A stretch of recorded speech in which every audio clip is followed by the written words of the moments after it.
नमस्कार, सी न्यूज भारत में आप सभी का स्वागत है। उत्तर प्रदेश बुलेटिन में इस उत्तर प्रदेश बुलेटिन में सबसे पहले बात होगी कौशाम्बी जिले की, जहां भूतपूर्व प्रधानमंत्री चौधरी चरण सिंह की 122वीं जयंती धूमधाम के साथ मनाई गई। आप भी देखिए पूरी रिपोर्ट।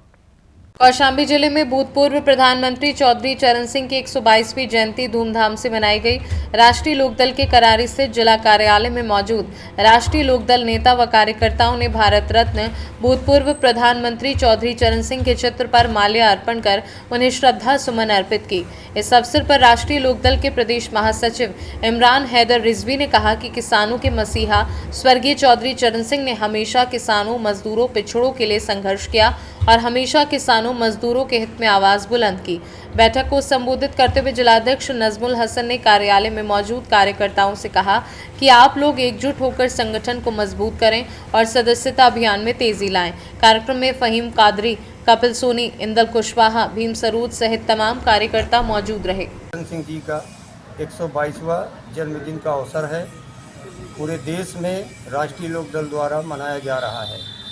इसी क्रम में आज राष्ट्रीय लोकदल जिला कार्यालय करारी में नजमुल हसन रिजवी की अध्यक्षता में यहाँ कार्यक्रम का आयोजन किया गया है, जिसमें पूर्व प्रधानमंत्री चौधरी चरण सिंह जी का कार्यक्रम करीब एक सप्ताह से पूरे ज़िले में, पूरे प्रदेश में आयोजन हो रहा है। इसी क्रम में यहाँ पे आज उनके द्वारा किया गया काम को विस्तार से बताया गया और कार्यकर्ताओं को ये निर्देश दिया गया कि ज़िले ज़िले में जाकर चौधरी साहब की नीतियों को, राष्ट्रीय लोकदल की नीतियों को, जयंत चौधरी जी के कार्यों को गांव-गांव तक, जन जन तक पहुंचाने का काम करें, राष्ट्रीय लोकदल को मजबूत करें, ज़्यादा से ज़्यादा लोगों को जोड़ने का काम करें, ज़्यादा से ज़्यादा लोगों को राष्ट्रीय लोकदल की सदस्यता ग्रहण करने का काम करें और जयंत चौधरी जी के हाथों को मजबूत करें। कौशाम्बी से सी न्यूज संवाददाता इम्तियाज अहमद की रिपोर्ट।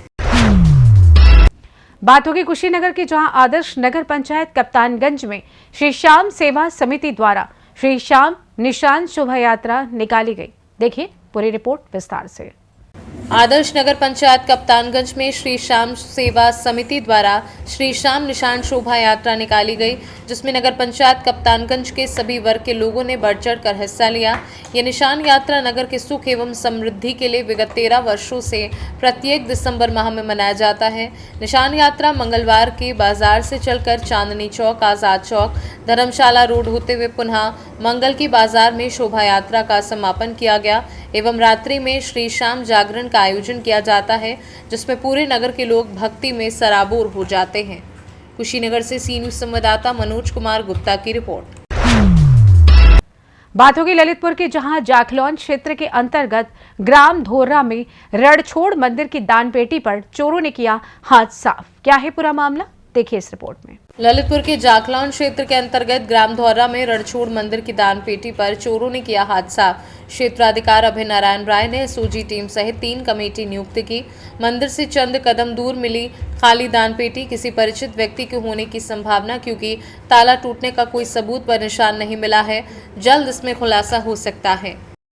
थाना जाखलौन स्थित रणछोड़ धाम मंदिर के पुजारी द्वारा दान पात्र के चोरी होने की सूचना दी गई। इस पर तत्काल स्थानीय पुलिस व फोरेंसिक टीम के मौके पर पहुंची। जांच करने पर जो दान पात्र है वो मंदिर के करीब 100 मीटर पीछे खाली मिला। जानकारी करने पर ज्ञात हुआ कि मंदिर का जो मुख्य गेट है उसका ताला प्रतिदिन पुजारी के द्वारा ही खोला जाता है और बंद किया जाता है। चाबी भी पुजारी के पास ही रहता है और पुजारी मंदिर परिसर में ही निवासरत है। जो दान पात्र है वो मुख्य गेट के अंदर ही रखा हुआ था। जो ताला मुख्य गेट का है उस पर टूटने के कोई निशान नहीं पाए गए।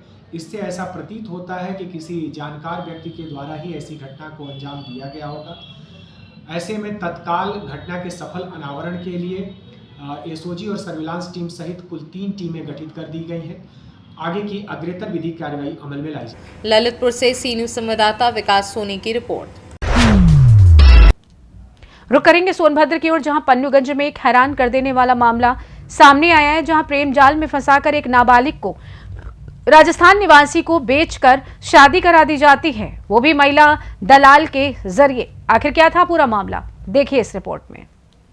सोनभद्र के पन्नूगंज में एक हैरान कर देने वाला मामला सामने आया है, जहां प्रेम जाल में फंसाकर एक नाबालिग को राजस्थान निवासी को बेचकर शादी करा दी जाती है, वो भी महिला दलाल के जरिए। पूरे मामले का खुलासा तब हुआ जब नाबालिग के पिता द्वारा लड़की के गायब होने की सूचना थाने में दर्ज कराई गई थी, जिसके बाद पुलिस एक्टिव हुई और कुछ ही दिनों में नाबालिग लड़की को खोज निकाला।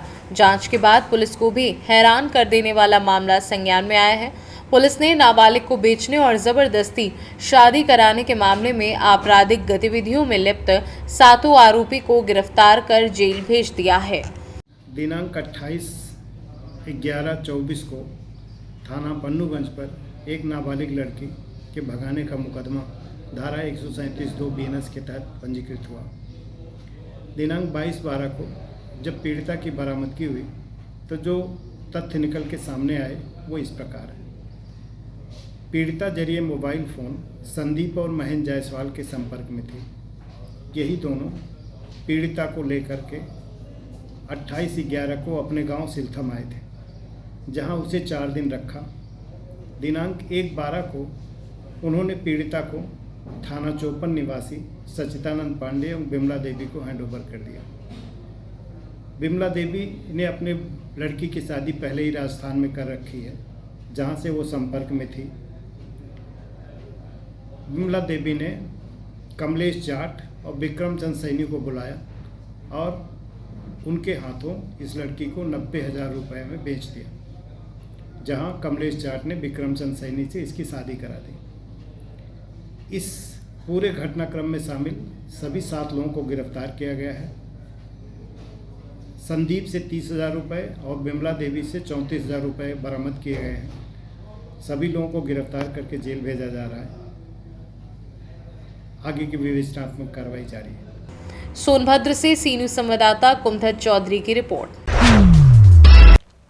बात फिर से सोनभद्र की होगी, जहां थाना चौपन क्षेत्र के अंतर्गत बग्गा नाला के समीप शक्तिनगर वाराणसी मार्ग उस वक्त हड़कंप की स्थिति देखने को मिली जब दर्शनार्थियों से भरी ट्रैवल बस दुर्घटना का शिकार हो गई।